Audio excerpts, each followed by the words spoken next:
The stranger at the gate. The wind howled across the empty plains like a wounded beast, kicking up dust that stung the eyes and filled every breath with grit. The late afternoon sun was sinking low, casting long shadows across the scrubland. The sky was bruised with clouds, promising rain, but none came. It was the kind of day when even the strong stayed indoors. Yet out on the long winding road that led to Elias Turner's ranch, a woman stumbled forward, clutching a small bundle tight to her chest. Her name was Mara, though few had spoken it since her husband's death. Her boots were torn, her dress ripped and caked with dirt, and her lips were cracked from thirst. But her arms never loosened around the tiny infant pressed against her heart. "Just a little further, sweetheart," she whispered, voice hoarse. "Mama's almost there." The baby whimpered weakly, a sound that broke her heart. It wasn't crying anymore, and that frightened her most of all. Mara's husband had been gone 2 months now. The mine had collapsed without warning, leaving her a widow before she'd even learned how to live as a wife. The town had offered pity but no help. They barely had enough for themselves. A preacher's wife had given her a small loaf of bread and pointed west. "There's a ranch out there," the woman said. "The man who runs it, Elias Turner, he's quiet but kind. Maybe he'll take you in." That hope was all Mara had left to follow. By the time she reached the split-rail fence, her knees gave out. She leaned against the post, gasping for air. Her vision blurred. She could barely make out the figure on horseback approaching, tall, broad-shouldered, the setting sun behind him turning him into a silhouette of fire and shadow. Elias dismounted slowly, dust puffing up from the dry ground. He'd been checking the west pasture, making sure his cattle hadn't wandered. He didn't expect company. No one ever came this far unless they were lost. When he saw her, a woman half-collapsed, a child limp in her arms, he froze. "Ma'am." His voice was deep, cautious. He approached carefully, as if she might vanish like smoke. "You all right?" Her head lifted weakly. Her eyes, fever-bright and filled with desperation, locked onto his. "Please," she rasped, holding out the bundle. "Please save my baby." He blinked, startled. "Save? What happened?" "Fever," she whispered. "He hasn't eaten in 2 days. I tried, but I have nothing left. Please." Tears cut tracks through the dust on her cheeks. "I'll do anything. Just help him." Elias hesitated for only a moment before his instinct, the one that had survived under layers of loss and loneliness, took over. He scooped the baby gently into his arms. The child was light, too light, and hot with fever. Its breaths were shallow. "Inside," he said firmly. "Now." He helped her through the gate and up the worn path to his ranch house, a sturdy log home surrounded by the smell of horses, hay, and earth. He pushed the door open and guided her to the old rocking chair near the hearth. "Sit. Don't move." Mara obeyed, trembling. She watched as he poured water from a jug, dampened a cloth, and wiped the baby's tiny forehead with a gentleness that didn't match his rough, calloused hands. Then he reached into the cupboard and found a small jar of goat's milk, still cool from the morning. The baby whimpered again when Elias offered it the bottle, a faint, pitiful sound, but it made Mara weep in relief. "You're kind," she whispered, voice breaking.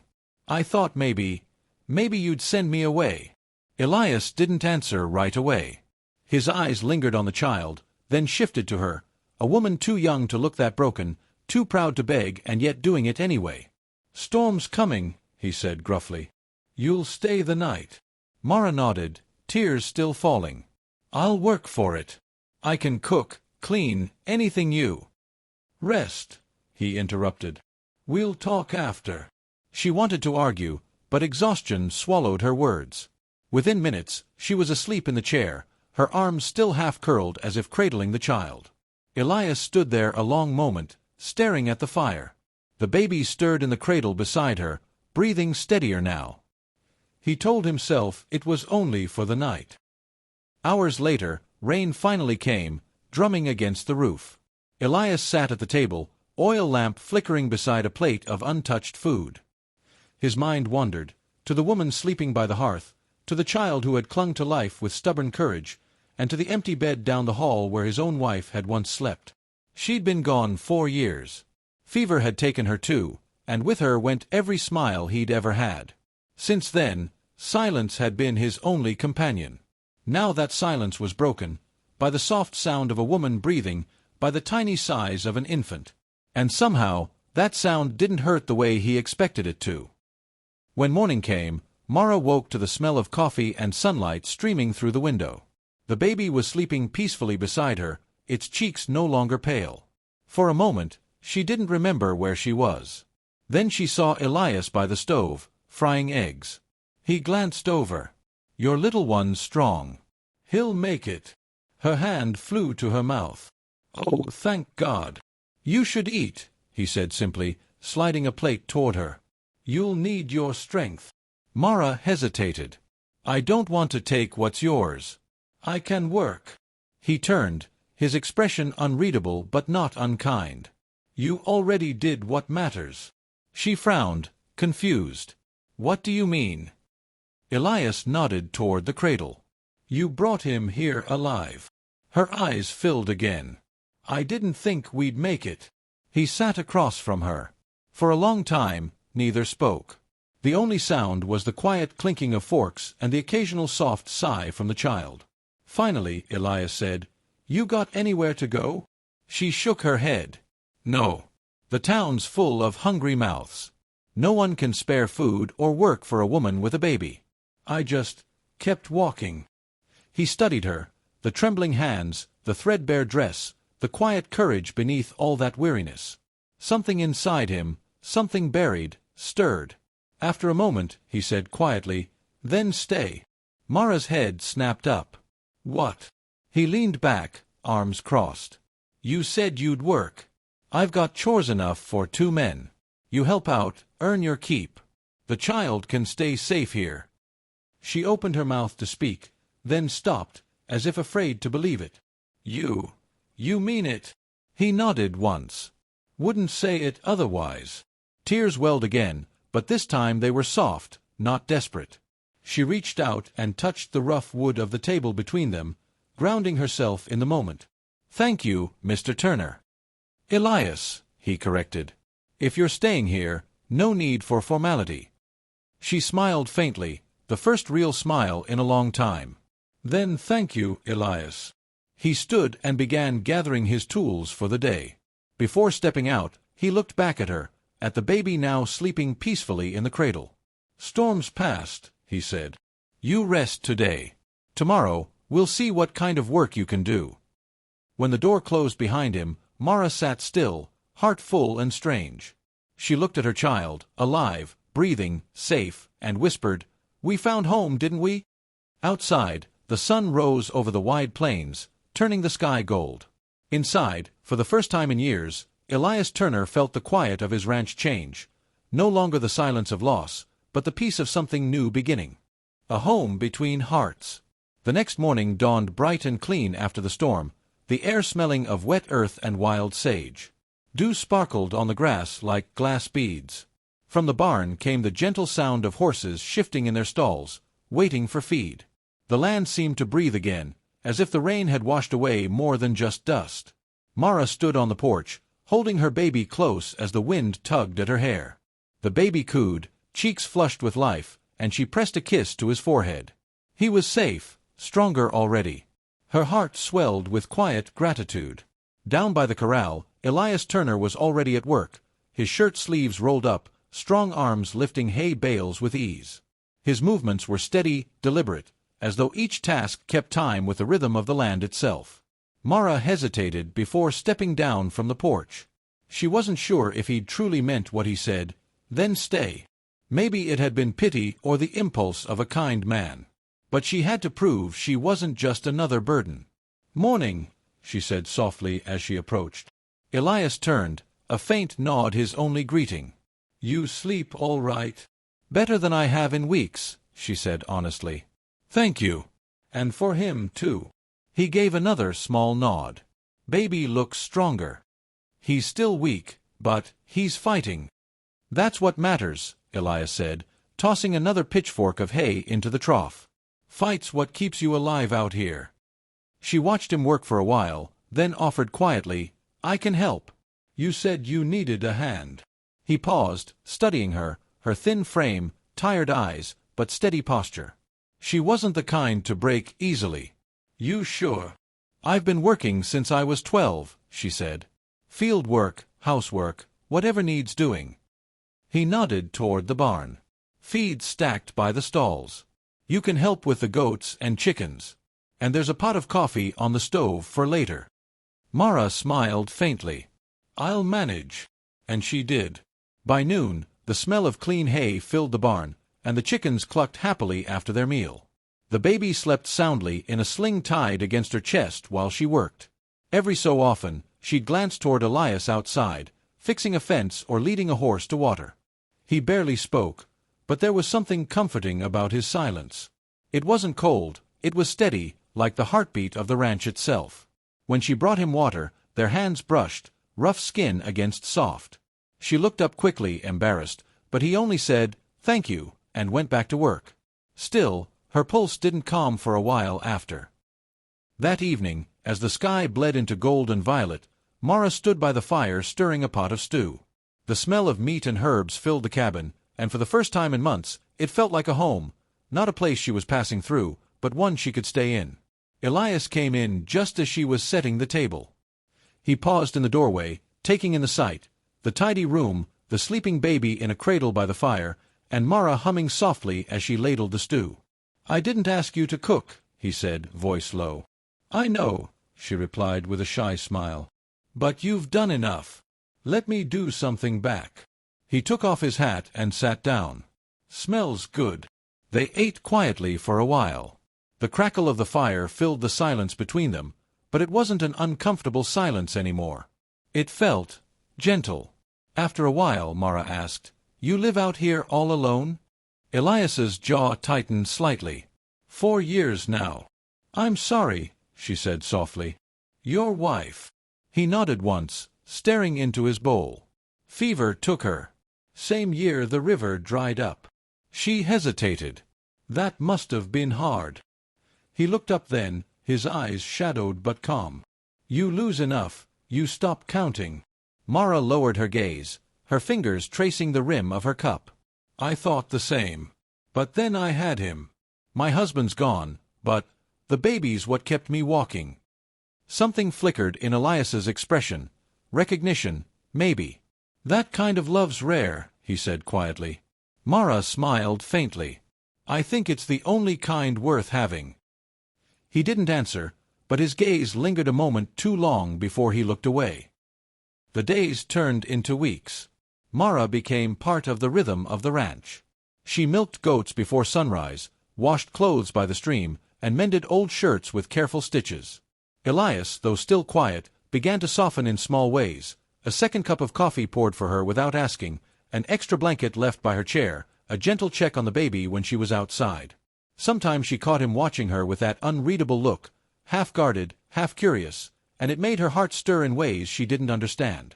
One afternoon, when a sudden rain shower forced them both into the barn, Mara laughed for the first time in months. The baby squealed as drops of rain hit the tin roof like 1,000 tiny drums. Elias glanced over, startled by the sound. "What?" she asked, smiling. "Didn't know you could laugh," he said. She chuckled, still holding the baby. "Didn't think I remembered how." He leaned against a post, arms crossed.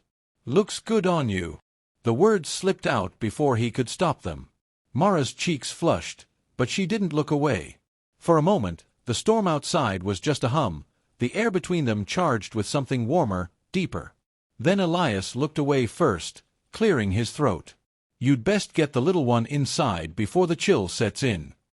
"Yes, sir," she said softly, though her smile lingered as she walked back toward the cabin. That night, she couldn't sleep. The baby was dreaming quietly beside her, and the fire had burned low. Through the window, she could see Elias sitting outside under the stars, hat tilted back, a small flame from his lantern casting light across his face. He looked lonely, she thought, not because he was alone, but because he'd forgotten how not to be. She almost went out there. Almost. But something stopped her. Maybe fear, maybe respect for his silence. So instead, she whispered a prayer into the darkness. "Lord, if he's given us shelter, let me find a way to give him peace." The next morning, Elias found her in the garden, replanting rows of herbs that had withered in the summer heat. Her baby slept in a basket beside her. "You don't have to do that," he said. "I want to," she replied, brushing dirt from her hands. "The house should have life around it." He looked at the rose, new green sprouting in soft soil. "It does now." Mara met his eyes, and this time neither looked away. Something had changed, not spoken, not planned, but real.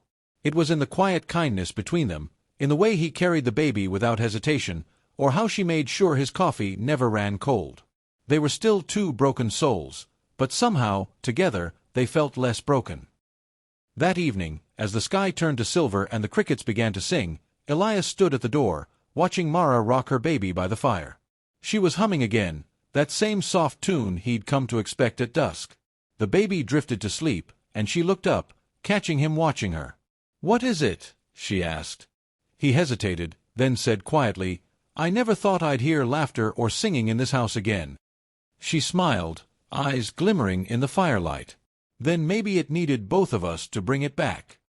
He looked at her, really looked at her, and something inside him finally gave way. The quiet wasn't lonely anymore. It was full. Then remain. Autumn crept across the plains quietly, brushing the edges of the trees with gold and crimson. The air turned crisp, the mornings cool enough that breath showed in pale clouds. Life on the ranch had settled into rhythm, steady, calm, familiar. Mara rose before dawn every morning now. She milked the goats, tended the chickens, then cooked breakfast while the baby played on a blanket near the hearth. She'd begun to hum while she worked, sometimes even laugh, and the sound drifted through the open windows like sunlight itself. Elias had grown used to it, and yet he never truly got used to it. Every time he heard her voice, something inside him stirred that had long been asleep. He'd never meant for her to stay this long. It had started with a single act of kindness. But now, he couldn't imagine the house without her voice or the baby's small laughter echoing through the halls. She'd changed everything without even trying. One afternoon, as the sun dipped low over the hills, a wagon rumbled up the road toward the ranch. The sound of hooves made Mara look up from where she was hanging laundry. She shaded her eyes and saw a man driving the wagon, gray-bearded, sharp-eyed, with a merchant's posture. He waved as he neared. "Afternoon, ma'am. Mr. Turner about." Elias came from the barn, wiping his hands on a cloth. "Right here. What brings you?" The merchant climbed down. "Got supplies from town. Flour, salt, new plow iron. But I also bring news." His gaze shifted to Mara, curiosity flickering in his eyes. "You got a woman livin' here now, Turner?" Elias's tone stayed even. "She and her child needed help. They've been stayin' a while." The man nodded, still eyeing Mara. "You're from the old mining camp, ain't you? Saw your face there last spring. They said you left." Mara stiffened. "Yes," she said softly. "I had to. Well, word's gone round. There's a seamstress job open in town. Fair pay, decent folk. Might be a chance for you to start new." Her heart skipped. "A job?" He nodded. "At the general store. They asked if I saw you to tell you." Mara looked at Elias then. His expression didn't change, but something in his eyes darkened, just slightly. The merchant went on, "Town's rebuilding now. Wouldn't be such a bad place for a young mother. Closer to folk, closer to church." Mara swallowed hard. "Thank you, sir. I'll think about it." When the wagon rolled away, silence settled heavy between her and Elias. The wind tugged at the laundry, snapping it against the line. "You should take it," Elias said finally. Her eyes lifted to his. "You think so?" He looked away toward the horizon. "It's steady work. Safer in town than out here. You'll have neighbors.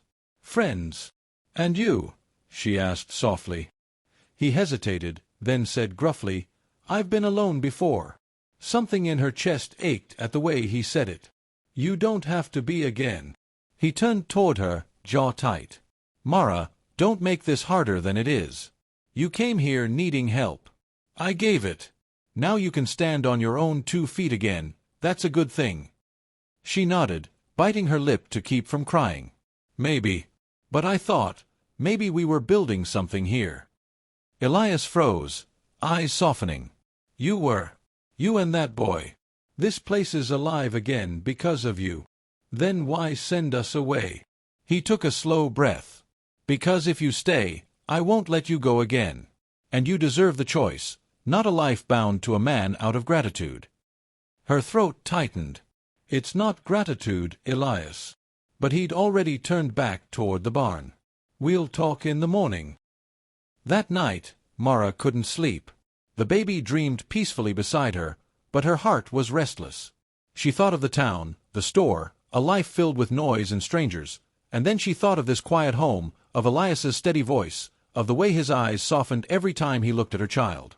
He's part of us now, she realized, and she couldn't bear to lose that. Morning came pale and cold. Mist rose from the fields, wrapping the ranch in silver. Mara packed her few belongings quietly, the same small bundle she'd carried when she arrived.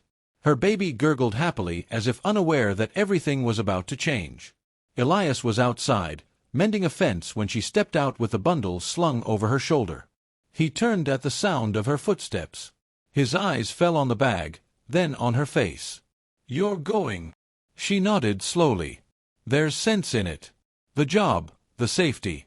You were right. He said nothing. His hand tightened around the fence post, knuckles white. She took a step closer, her voice trembling. Before I go, I want to thank you, for everything. For saving him, for saving me. Elias's gaze dropped to the child in her arms, bright-eyed now, chubby and healthy. You did that yourself. No, she whispered. You gave us a chance to breathe again. You gave us a home. He swallowed hard.